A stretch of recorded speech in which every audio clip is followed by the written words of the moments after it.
Sejam todos bem-vindos a mais um programa EBD na Web, hoje com a lição de jovens número 11, a mulher samaritana, a diferença que a água da vida faz. Que coisa linda, não é, irmãos? Já estamos nos encaminhando aí para o fim do trimestre, louvando a Deus porque a cada domingo, com certeza, a cada semana, temos aprendido com o Senhor através desses exemplos de personagens bíblicos. E a mulher samaritana tem muito a nos ensinar.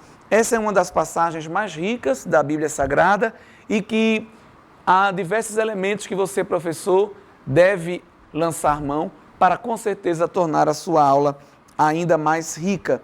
Nós, quando falamos a mulher samaritana, veja que a Bíblia não revela o seu nome, mas já basta dizer qual era a sua procedência, pois o desenrolar da história vai justamente tornar o milagre ainda maior quando nós interpretamos o contexto histórico, político e religioso no qual aquela mulher vivia. Então, é importantíssimo que você, professor, traga no início da aula esse esclarecimento sobre Samaria. O grande problema de Samaria foi na divisão dos reinos do norte e do sul de Israel, e o reino do norte ele sofreu uma miscigenação. Não é? Após o exílio, trouxeram estrangeiros e aqueles estrangeiros, eles se casaram com o povo de Israel. Houve mistura, não é? Houve, infelizmente, essa miscigenação que não era aceita pelo Senhor. Por quê? Porque esses estrangeiros trouxeram consigo o culto às suas divindades e a miscigenação não foi só genética, mas, evidentemente, religiosa. O povo israelita passou também a cultuar e adorar esses deuses estranhos que foram trazidos. De maneira que o demais povo de Israel, os demais da nação, tinham os samaritanos com este ar pejorativo, de povo que não conservou a sua linhagem diante do Senhor, mas principalmente por causa que eles trouxeram um culto estranho para a nação. Então, é um povo que se dividiu, não só de maneira política, mas também de maneira religiosa. Os samaritanos não aceitavam os demais livros da época que eles tinham até aquele momento, que eram a lei e os profetas, eles só aceitavam os 5 livros do Pentateuco, né? Os livros de Moisés. Eles também esperavam um profeta chamado Taeb, seria o equivalente ao Messias, que era aguardado pelo povo de Israel. E também ergueram um templo próprio para eles, diferente daquele que havia em Jerusalém, levantaram um templo no Monte Gerizim. Então essas são algumas das diferenças que haviam entre os samaritanos e os judeus. O judeu preferia passar fome e sofrer sede a comer ou beber em companhia de samaritanos ou mesmo fazendo mão dos seus utensílios. A rivalidade era tão grande que uma determinada Páscoa, que era a festa onde todos os israelitas se uniram, os samaritanos jogaram ossos dentro do templo em Jerusalém, tornando o templo impuro e acabando com a festa, né, porque o judeu não pode tocar em cadáver, isso em um ano específico na história do povo de Israel. Então, havia essa rixa que atravessavam as gerações, mas Jesus veio para quebrar protocolos, quebrar paradigmas, mudar as rotas e dar vida a todo aquele que nele crê. Aleluia! Que Jesus maravilhoso! Jesus estava saindo da Judeia e se dirigindo à Galileia dos gentios. Os judeus preferiam fazer este caminho maior, passando aí pelo Rio Jordão, ou mesmo pela Pérea, a fim de chegar lá na Galileia. Mas Jesus não, Jesus vai por Samaria, e esse ser necessário passar por Samaria não era um necessário geográfico, mas um necessário espiritual, pois ele ia se encontrar com aquela mulher. E aí nós vamos observar, queridos, detalhes importantes da vida dela. Primeiro é que ela foi pegar água ao meio-dia, horário impróprio, mas era o horário em que a maioria das mulheres não estavam no poço, pois como sendo samaritana, ela sentia a repulsa da sociedade, ela não era benquista, e as mulheres israelitas estariam nos horários ou do início da manhã ou do entardecer, quando o sol é mais frio. Esta mulher, preferindo um momento isolada, vai buscar água ao meio-dia. Os grupos de discípulos, assim como Jesus, estavam com fome e sede, claro. Jesus mandou eles comprarem comida e tenho certeza que fez isso para ter um momento particular com aquela mulher. E Jesus pede a ela água para iniciar a conversa. Jesus nos dá aqui um exemplo prático de evangelização, de começar uma evangelização falando do assunto que interessa àquela pessoa, falar das suas necessidades, falar da sua rotina, falar dos seus conhecimentos prévios. É um excelente gancho para iniciar uma verdadeira e eficaz evangelização. E aí o Senhor chama a atenção dela porque ela observa que Jesus é judeu e diz, a gente não pode estar se falando, porque tu és homem, eu sou mulher, tu és judeu e eu sou samaritana.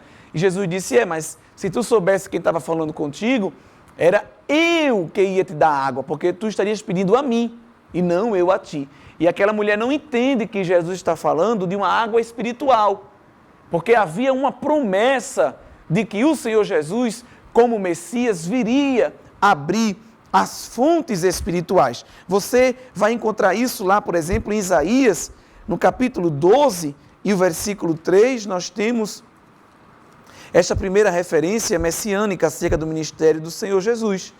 E vós, com alegria, tirareis águas das fontes da salvação.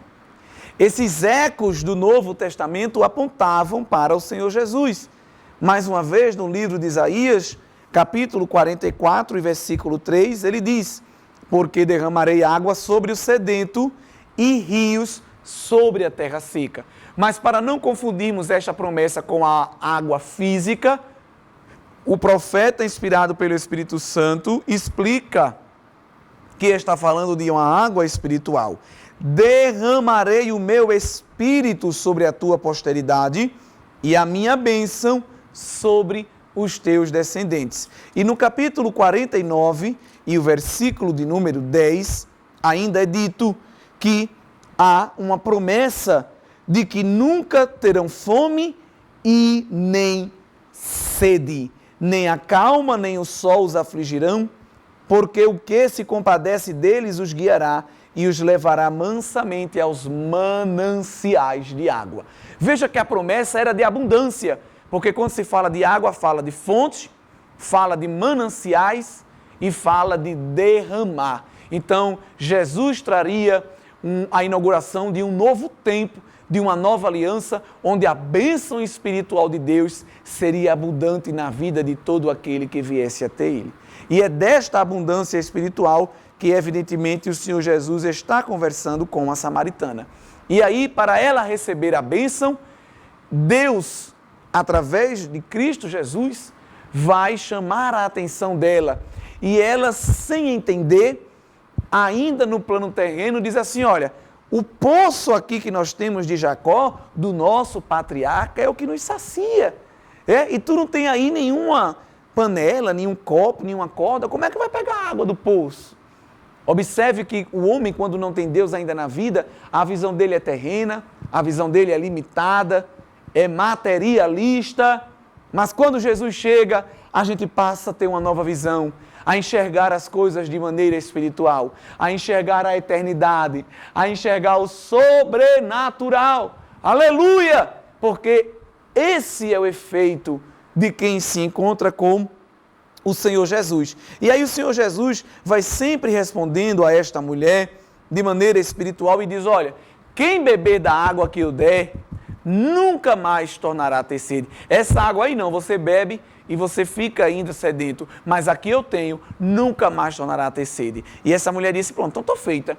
Beber uma água que não vou precisar mais ter sede, não vou precisar mais vir ao poço, não vou precisar mais carregar cântaros, passar vergonha de vir aqui ao meio-dia no sol escaldante. Ela disse, eu quero.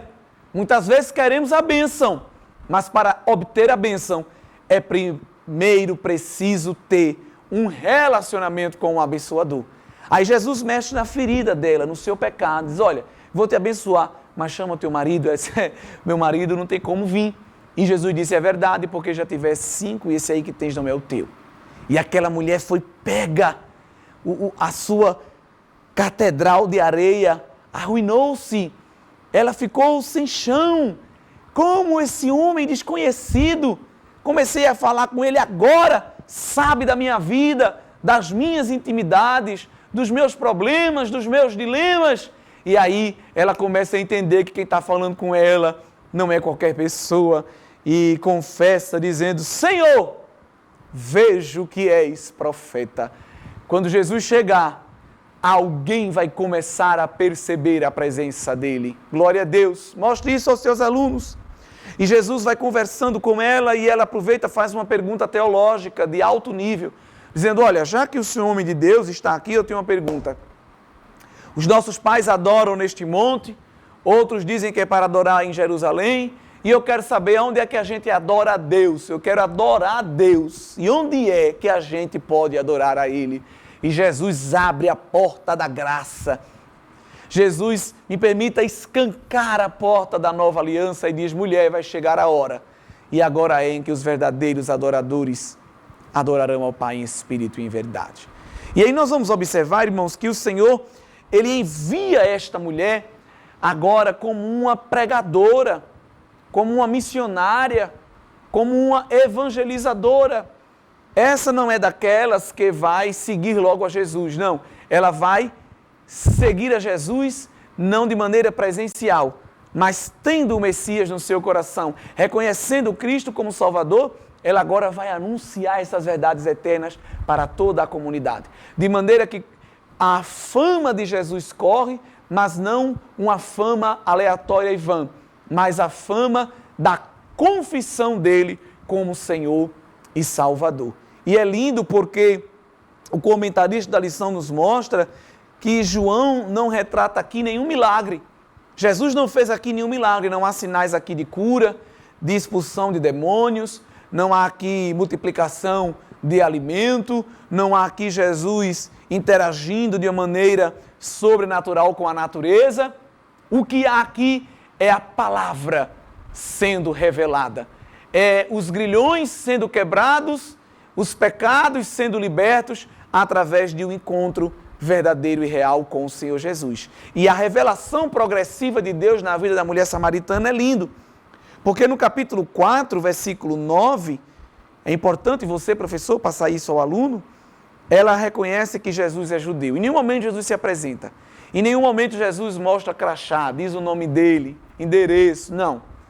A apresentação de Jesus vai sendo progressiva através do diálogo. E ela já começa reconhecendo no verso 9 que Jesus é judeu. No verso 12, baseado na proposta de Jesus de fornecer para ela um novo tipo de água, ela pergunta se ele é maior do que Jacó. Jacó, era patriarca, estava no alto patamar, mas ela já vai reconhecendo que Jesus está acima de Jacó. No verso 15, ela chama Jesus de Senhor. Aleluia. No verso 19, ela já chama ele de profeta. E no verso 25, ela sai anunciando para o povo, dizendo, eu sei que o Messias, que se chama o Cristo, vem. Na verdade, aqui não anunciando aos povos, mas ainda conversando com Jesus. Enquanto os fariseus ainda estavam debatendo quem seria o Messias, essa mulher já estava consciente que o Messias estava perto. E Jesus abre a boca e diz, eu sou o Messias, este que fala contigo. Glória a Deus. E agora, ela vai anunciando e chamando as pessoas para vir conhecê-lo. E no verso 29 já é dito que ele é o Cristo, o ungido, o enviado. E no verso 42, nós vamos observar que toda aquela comunidade se dirigia àquela mulher, dizendo, já não é pelo que disseste que nós cremos, porque agora nós mesmos o temos ouvido e sabemos que este é verdadeiramente o Cristo, o Salvador do mundo. Aleluia! Que coisa linda, hein, igreja? Do verso 9 ao verso 42, através do encontro com Cristo, não só aquela mulher, mas toda a comunidade vizinha, vai reconhecer o Senhor como Salvador. Que através de nossas vidas, que através do desfrute das águas cristalinas, que através do desfrute deste rio de águas vivas que fluem do nosso interior, advindo das fontes eternas, vidas e vidas sejam alcançadas para a glória de Deus. E a EBD é um excelente local para isso, porque através do ensino da sã doutrina, da genuína palavra de Deus, que é viva e eficaz, através do anúncio do Evangelho puro e simples do Senhor Jesus, vidas estão sendo regadas e irrigadas com esta água viva.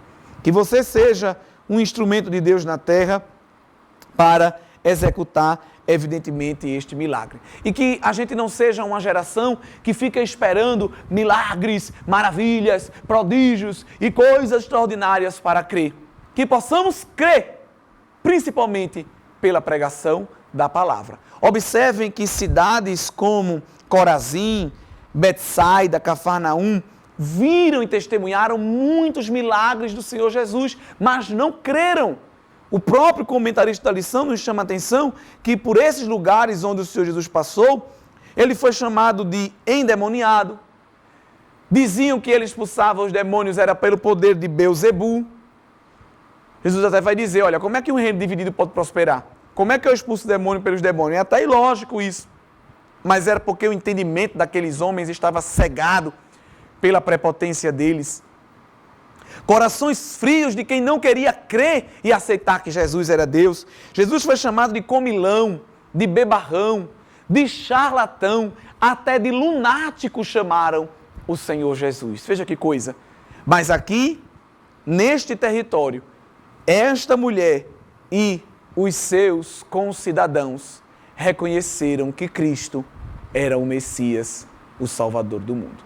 Que Deus abençoe, que você, professor, possa expressar em uma aula muito poderosa da parte de Deus e que fique como síntese aquilo que está na nossa lição. A samaritana, numa conversa com Jesus, teve a sede da sua alma saciada pelo Mestre. Deus abençoe a todos, em nome de Jesus.